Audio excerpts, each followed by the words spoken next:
I always advise students, put your board hat on. You're being tested on the task list, not on what you do at work. We've seen and heard it all, which is why we designed the live workshop to give you the essential tools to pass. We've consolidated 1.5 years of coursework into this workshop. Over a period of 6 weeks, you will learn test-taking strategies and application skills that generalize and connect knowledge to break down test questions using relatable yet clinical examples.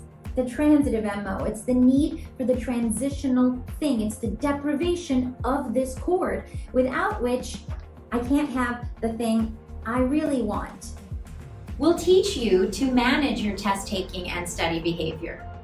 Every week, we're going to look at your practice test errors and define them as knowledge or behavior-based. The goal is to identify and modify the habits that get in your way.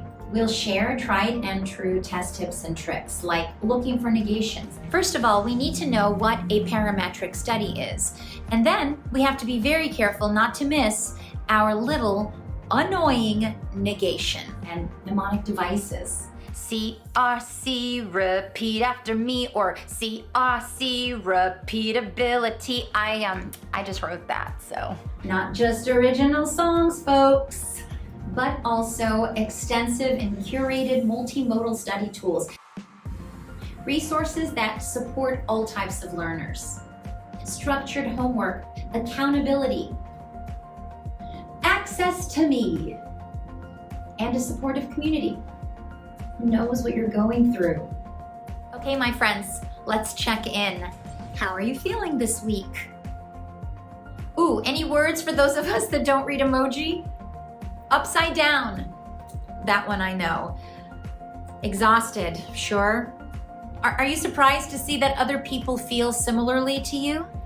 Everybody feels this roller coaster of emotions as they embark on this exam. Much better this week. Wow, I like to see that. It's clear that the studying and your tips are paying off. I love that. Thank you. Yes, she got this. You all got this. Your success. It's why we do this. Get ready to beat the odds.